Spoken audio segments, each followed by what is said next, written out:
બગસરા શહેરમાં બાળ કેળવણી મંદિર ખાતે આયોજન કરવામાં આવ્યું છે। બાલ મંદિર અને શિશુ ક્રુઝ વિદ્યા મંદિરમાં શાળા પ્રવેશ ઉત્સવ યોજાયો હતો। બાળકોને પાણીના કુંડાઓ આપી પર્યાવરણ જનજાગૃતિ કેળવવાનો પ્રયાસ કરાયો હતો। ભારતીય સંસ્કૃતિ પ્રમાણે ગાયત્રી મંત્રોચ્ચાર સાથે 70 બાળકોને શાળા પ્રવેશ અપાયો હતો। દીપ પ્રગતિ કરી બગસરા નગરપાલિકાના પ્રમુખ નીરવભાઈ ગોંડલિયાના અધ્યક્ષમાં કાર્યક્રમનું આયોજન કરાયું હતું। આ કાર્યક્રમમાં બ્રહ્મકુમારી વિદ્યાલયના રસીલા દીદી, બાળ કેળવણી મંદિરના ટ્રસ્ટ દેવચંદભાઈ સાવલિયા સહિત વાલીઓ ઉપસ્થિત રહ્યા હતા। બાળકોને મોબાઈલથી દૂર રાખવા સહિત વિવિધ માર્ગદર્શન પણ આપવામાં આવ્યું હતું।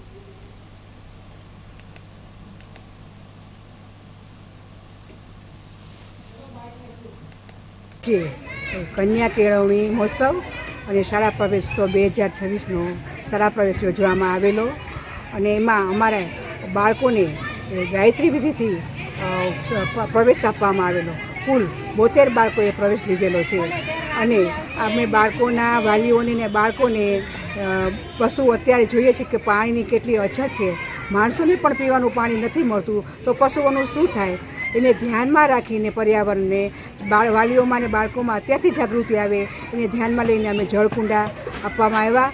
અને આપણે જોઈએ છીએ કે આપણું સ્વાસ્થ્ય, સ્વચ્છતા અને પર્યાવરણ જો સારું હશે તો જ બાળકનું ભવિષ્ય છે, કારણ કે બાળક સ્વચ્છ નહીં હોય તો એ શીખી ભણી શકશે નહીં। એટલે બાળકને આપણી આજુબાજુ ગંદકી, કચરા, કારખાનાના કચરા છે, પછી આ ધુવાડા, આ બધા પ્રદૂષણથી આપણે જો દૂર કરવું છે તો બાળકને અત્યારે અમારી શાળામાંથી પાઠ શીખવામાં આવે છે સ્વચ્છતાનો અને પર્યાવરણનો।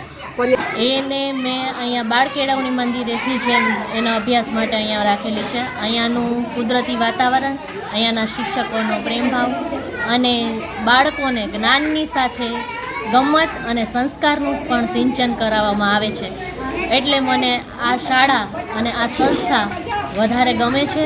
અને દરેક વાલીઓને મારી નમ્ર વિનંતી છે કે પોતાના બાળકના જીવન વિકાસ માટે અને એને પાયાનું સિંચન કરવા માટે આવી શાળા કે આવી સંસ્થાનો ઉપયોગ કરે અને વધુને વધુ એમ કે આ શાળામાં બાળકો